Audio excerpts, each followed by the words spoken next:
Hello दोस्तों, स्वागत है आपका मेरे YouTube चैनल पर। आज की कहानी के माध्यम से अगर आप कब्ज की समस्या से परेशान हैं तो मैं आपको आयुर्वेद के ऐसे 5 तरीके बताऊंगी जिससे आप अपना पेट बड़ी आसानी से साफ कर सकते हैं। इसके बाद मैं आपको भोजन के 3 नियमों के बारे में बताऊंगी, इसलिए वीडियो में अंत तक ज़रूर बने रहिएगा। तो चलिए कहानी को शुरू करते हैं। किसी गांव में एक व्यक्ति रहता था। वो अपने पेट को लेकर बहुत ही ज़्यादा परेशान रहता था। वो एक दिन एक महात्मा के पास जाता है। वो महात्मा आयुर्वेद के बहुत बड़े ज्ञानी थे। व्यक्ति उनको प्रणाम करता है और कहता है, हे मुनिवर, मैं अपने पेट को लेकर बहुत ज़्यादा परेशान हूँ। मेरे पेट में दिन प्रतिदिन समस्याएं उत्पन्न होती जा रही हैं। मेरा अच्छे से पेट साफ नहीं होता है। मेरे पेट में बहुत जलन और दर्द रहता है। अगर मैं संक्षेप में कहूँ तो मेरे पेट की पाचन क्रिया समय से पहले ही मेरा साथ छोड़ रही है। हे मुनिवर, कृपया आप मुझे कोई ऐसा समाधान बताइए जिससे मैं अपना पेट आसानी से साफ कर सकूं और पेट की इन सभी समस्याओं से हमेशा हमेशा के लिए निजात पा सकूं। पहले तो उस महात्मा ने उस व्यक्ति की सभी बातों को ध्यानपूर्वक सुना और फिर कहा, हमारे आयुर्वेद के सिद्धांत के अनुसार जितना समय आपको टॉयलेट में लगता है उतना ही समय पेट साफ होने में लगना चाहिए, तभी आप स्वस्थ हैं। लेकिन बहुत सारे लोग टॉयलेट में बहुत देर तक बैठे रहते हैं, मोबाइल चलाते रहते हैं, न्यूज़पेपर पढ़ते रहते हैं, लेकिन इसके बावजूद भी उनका पेट ठीक से साफ नहीं हो पाता है। इसी कारण से उनके मन का संतुलन पूरे दिन बिगड़ा रहता है। बेचैनी, घबराहट, किसी काम में मन न लगना, ये सब ठीक से पेट साफ ना होने की वजह से ही होते हैं। जब भी आप अपनी किसी भी बीमारी का इलाज आयुर्वेदिक पद्धति के अनुसार करवाते हैं तो सबसे पहले आपके पेट की सफाई की जाती है। ये अपने आप में पूरा इलाज नहीं है, लेकिन ये शरीर के सुधार के लिए बुनियादी वातावरण पैदा करता है। कोई भी दवा तभी ठीक प्रकार से काम करेगी जब आपका पेट साफ होगा, वरना तो आप कितनी भी दवाइयाँ ले लें, कितना भी इलाज करवा लें, कोई फर्क नहीं पड़ने वाला। शरीर हमें संकेत भेजता रहता है कि हमारा पेट ठीक नहीं हो पा रहा है, जैसे कि पसीने में से दुर्गंध या मुंह में से दुर्गंध अगर आ रही है तो आपको समझ जाना चाहिए कि हमारा पेट ठीक से साफ नहीं हो पा रहा है और हमें इसका हल ढूंढना होगा। ठीक से नींद ना आना, मानसिक समस्याएं, ये सारी चीज़ें पेट साफ ना होने के कारण ही पैदा होती हैं। फिर उस व्यक्ति ने कहा कि महात्मन, हमें अपना पेट कैसे साफ करना है? महात्मा ने कहा, आज मैं आपको पेट साफ करने के कुछ प्रभावी आयुर्वेदिक जड़ी बूटियों और कुछ तरीकों के बारे में बताऊंगा।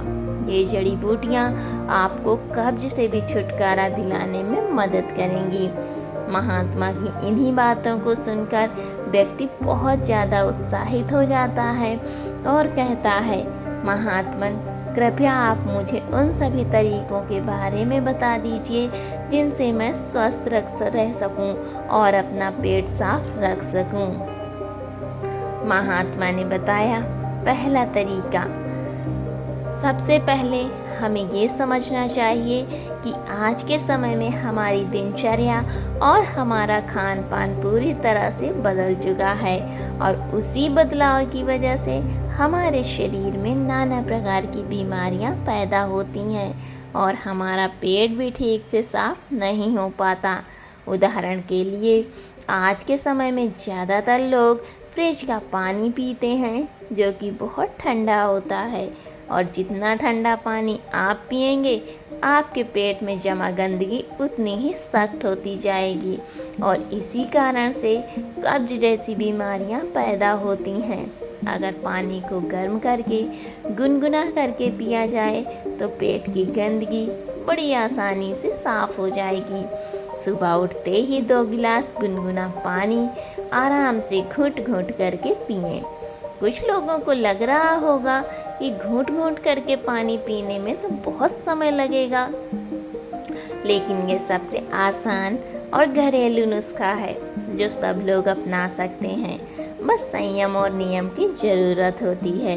देखिए, ठीक तरह से पानी पीना आपकी बहुत सारी बीमारियों को ख़त्म कर सकता है। जितना हो सके दिन में ज़्यादा से ज़्यादा पानी पिएं, लेकिन याद रहे ठंडा पानी पीने की बजाय गर्म करके 1 गिलास गुनगुना पानी ज़रूर पिएं। आजकल बाज़ार में ऐसी बोतलें भी आती हैं जिनमें आप जैसा पानी डालेंगे वैसा ही रहेगा। आप ऐसी बोतल ले सकते हैं और पानी गर्म करके गुनगुना करके उस बोतल में डालकर रख सकते हैं। जब आपको ज़रूरत महसूस हो आप उस पानी को पी सकते हैं। लेकिन पानी के संबंध में एक बात ज़रूर याद रखना कि खाना खाते ही पानी नहीं पीना है। इससे आपकी पाचन क्रिया बाधित होती है। हमारे पेट में जठराग्नि होती है, वो खाने को पचाने का काम करती है, और जब हम खाना खाने के बाद झट से पानी पी लेते हैं तो जठराग्नि शांत हो जाती है और हमारा खाना ठीक से पच नहीं पाता। इसलिए खाने के तकरीबन आधे से पौने घंटे तक पानी ना पिएं। ये भी पता होना चाहिए कि पानी को किस तरह से पिएं। एक तो खड़े होकर पानी ना पिएं। खड़े होकर पानी पीने से घुटनों में और जोड़ों में दर्द की समस्या पैदा होती है। पानी को बैठकर घूंट घूंट करके पिएं, वही पानी सबसे ज़्यादा लाभकारी होता है। दूसरा तरीका, इसके बाद महात्मा ने उस व्यक्ति को दूसरा तरीका बताते हुए कहा कि खाना खाने के बीच में कम से कम 5 घंटे का अंतर होना चाहिए, जिससे कि जो खाना आपने खाया है वो ठीक से हजम हो सके, उसका पाचन ठीक से हो सके। जब हमारा शरीर पाचन की क्रिया कर रहा होता है तब शरीर की बाकी क्रियाएं धीमी रफ्तार पर चलने लगती हैं। कोशिकाओं के स्तर पर शुद्धिकरण धीमी रफ्तार पर चलने लगता है और इस कारण शरीर अपनी गंदगी खुद साफ नहीं कर पाता। लेकिन अगर आप खाने के बीच में कम से कम 5 घंटे का अंतराल देते हैं तो इससे आपके शरीर को पर्याप्त समय मिलता है कि उसकी कोशिकाएं खुद अपनी गंदगी, अपने शरीर की गंदगी साफ कर सकें। पश्चिमी भाषा में हम इसे इंटरमिटेंट फास्टिंग भी बोलते हैं, लेकिन इंटरमिटेंट फास्टिंग में ज़्यादा समय तक भूखा रहना पड़ता है। उसको हम अर्ध उपवास भी बोल सकते हैं। तीसरा तरीका, अब महात्मा ने उस व्यक्ति को तीसरा असरदार तरीका बताते हुए कहा, अपने पेट को साफ करने के लिए हमें ये समझना होगा कि जो लार होती है वही हमारे खाने को पचाने का काम करती है। जितनी ज़्यादा मात्रा में लार पैदा होगी उतनी ही आसानी से खाना पच जाएगा। कुछ लोगों का मुंह हमेशा सूखा सूखा रहता है, उसमें लार पैदा नहीं होती, इसलिए उनका खाना ठीक से हजम नहीं हो पाता। इसके लिए ज़रूरी है कि हमारा शरीर सही मात्रा में लार पैदा करे। उसके लिए हमें ज़्यादा से ज़्यादा सलाद खाना चाहिए। सलाद खाने से लार पैदा होती है, फाइबर होते हैं उसमें, जिससे हमारा खाना आसानी से हजम हो जाता है। इसके अलावा खाना खाने के बाद कुछ मीठा खाया जा सकता है। जिन लोगों को शुगर या डायबिटीज़ नहीं है वे आसानी से मीठा खा सकते हैं, और वो मीठा खाने के कारण उनके शरीर में लार पैदा होने लगती है, जिससे कि पाचन क्रिया आसान हो जाती है। अगर आप सलाद को खाना खाने से पहले खाते हैं तो वो ज़्यादा लाभकारी होता है, जिससे आपकी भूख बढ़ती है और आपके शरीर में लार पैदा होनी शुरू हो जाती है। चौथा तरीका, इसके बाद महात्मा ने व्यक्ति को चौथा तरीका बताया कि अपनी आहार नली को साफ रखने के लिए उसको हम कैसे साफ रख सकते हैं। देखिए, आहार नली में ही खाना हमारे पेट में जाता है। अगर आहार नली ठीक से साफ नहीं होगी तो हमारे खाने के साथ ऐसे कीटाणु हमारे पेट में पहुँचेंगे जो हमारे शरीर को कई प्रकार से नुकसान पहुँचाएंगे। इसलिए ज़रूरी हो जाता है कि जो आहार नली है उसमें जो कीटाणु हैं उनकी ठीक से सफाई हो जाए। और इसके लिए सबसे ज़्यादा लाभकारी होता है नीम, एक ऐसा दिव्य पेड़ नीम जो भारत में बड़ी आसानी के साथ उपलब्ध हो जाता है, हर जगह मिल जाता है। नीम की पत्तियों को और हल्दी को पीसकर एक छोटी सी गोली बन जाती है। कुछ दिनों तक सुबह उठकर उस गोली को पानी के साथ सीधा गटक लिया जाए, जिससे कि आपकी आहार नली पूरी तरह से साफ हो जाए। हमेशा नहीं करना है, ये सिर्फ 7 दिनों तक ही करें। 7 दिनों में आहार नली पूरी तरह से साफ हो जाएगी। हर 3 महीने में इसको दोहराते रहें, जिससे कि आपकी आहार नली समय समय पर साफ होती रहे और आपके पेट में ऐसे कीटाणु कभी न पहुंच पाएं जो आपकी पाचन क्रिया को बाधित करते हैं। 5वां तरीका, महात्मा ने 5वां और आखिरी तरीका बताते हुए कहा कि उन लोगों के लिए जिन्हें ज़्यादातर समय कब्ज की समस्या रहती है, जिन लोगों को लंबे समय से कब्ज की समस्या है, वो अरंडी के तेल का इस्तेमाल करें। रात में सोने से पहले 1 गिलास दूध के अंदर आधा चम्मच गुनगुना अरंडी का तेल मिलाकर पिएं। 1 हफ्ता पीने के बाद पुरानी से पुरानी कब्ज भी ठीक हो जाती है। ये अरंडी का तेल दूध में गुनगुना करके ही मिलाएं और सिर्फ आधा चम्मच मिलाना है। सोने से पहले पीना है, जिससे क्या होगा, आपकी आंतों के पास एक चिकनाई की परत बन जाएगी, एक कवच बन जाएगा, जिसके कारण आपका खाना आंतों पर चिपकेगा नहीं और कब्ज की समस्या कभी नहीं होगी। देसी अरंडी का तेल ही इस्तेमाल करें। पैकिंग में जो तेल आता है वो उतना लाभकारी नहीं होता है। किसी भी पंसारी के यहाँ से खुला तेल ले सकते हैं। एक तो वो सस्ता भी पड़ेगा और दूसरा वो लाभकारी भी ज़्यादा होगा।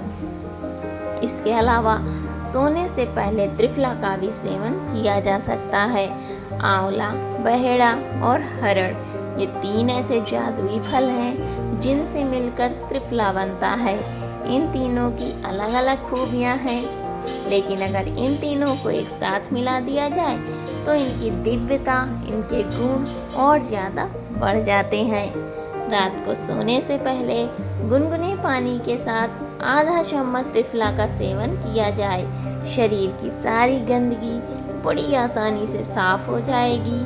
कोई प्रयास नहीं करना पड़ेगा, कोई जोर जबरदस्ती करने की आवश्यकता नहीं रहेगी। तो ये कुछ आसान से घरेलू उपाय थे जिनको अपनाकर कोई भी व्यक्ति अपने शरीर को स्वस्थ रख सकता है, अपने पेट की ठीक से सफाई कर सकता है। पेट साफ करने के बाद महात्मा ने उस व्यक्ति से कहा, अब मैं तुमको भोजन के उन 3 नियमों के बारे में बताने जा रहा हूँ जिसे अपनाने पर पेट से संबंधित कोई भी बीमारी नहीं होगी, क्योंकि पेट में होने वाली बीमारियाँ हमारे खान पान पर निर्भर करती हैं। पहला नियम, महात्मा ने पहला नियम बताते हुए कहा, आहार में 40 से 50% सजीव भोजन करें, चाहे वो फल हो, हरी सब्जियां हों, सूखे मेवे हों या अंकुरित अनाज हों। कुल मिलाकर इसे पकाया नहीं जाना चाहिए। स्वस्थ रहने की उम्मीद करते हैं तो मृत भोजन खाने का मतलब है कि हम किसी मृत जीव से जीवन निकाल रहे हैं, इसलिए इसमें कुछ लगेगा नहीं। हमारे शरीर में ऊर्जा निकलती है तो ये हमें ऊर्जा देती है। भोजन को पचाने के लिए आवश्यक सभी पाचक रस न केवल शरीर में पाए जाते हैं बल्कि उस भोजन में भी पाए जाते हैं। लेकिन जब हम उस भोजन को पकाते हैं तो उसमें से बहुत से पाचक रस नष्ट हो जाते हैं, और जब हम बिना पाचक रसों के खाना खाते हैं तो हमारे शरीर को उन सभी पाचक रसों को दोबारा बनाना पड़ता है जो नष्ट हो गए हैं।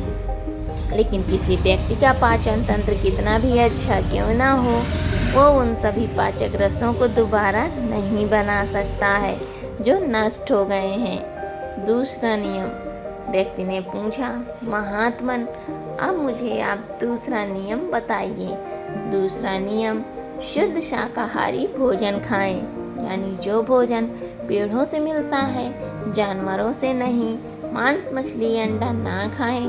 प्रकृति ने हमारे शरीर को जानवरों को खाने के लिए नहीं बनाया है। तीसरा नियम। महात्मा ने तीसरा नियम बताया कि बासी भोजन या लंबे समय तक रखा हुआ भोजन नहीं करना चाहिए। 17वें अध्याय के 10वें श्लोक में भगवान श्री कृष्ण कहते हैं कि जो भोजन पकाया जाता है उसे पकाने के 3 घंटे के भीतर ही खा लेना चाहिए, क्योंकि 3 घंटे के बाद वो भोजन तामसिक हो जाता है और उसमें से जीवन समाप्त होने लगता है। इसलिए भारतीय यौगिक संस्कृति में पका हुआ भोजन किया जाता है। 3 घंटे से ज़्यादा रखा तो खाया नहीं। हमारे पूर्वजों ने भी इसी नियम का पालन किया था, इसलिए खाना सीधे चूल्हे से उनके थाली में आ जाता था। लेकिन आजकल ज़्यादातर लोग सुबह का खाना शाम को खाते हैं और रात का बचा हुआ खाना सुबह खाते हैं और कई बीमारियों को निमंत्रण देते हैं। महात्मा ने रामू को तीनों नियम बताने के बाद अपने ध्यान में लग गए और वो व्यक्ति महात्मा को प्रणाम करके वहाँ से चला गया। तो दोस्तों, यदि आप भी इन 3 नियमों का पालन करेंगे तो आपकी बीमारियाँ भी ठीक हो जाएंगी और आप भी ठीक हो जाओगे। तो दोस्तों, कैसी लगी आज की कहानी आपको? उम्मीद करती हूँ कि आज की कहानी से आपने बहुत कुछ सीखा होगा। तो मिलती हूँ आपसे अगली कहानी में। तब तक अपना ख्याल रखें और अगर अभी तक आपने मेरे चैनल को सब्सक्राइब नहीं किया है तो प्लीज़ मेरे चैनल को सब्सक्राइब करिए और मुझे ज़्यादा से ज़्यादा सपोर्ट करिए। वीडियो में अंत तक बने रहने के लिए आपका बहुत बहुत धन्यवाद।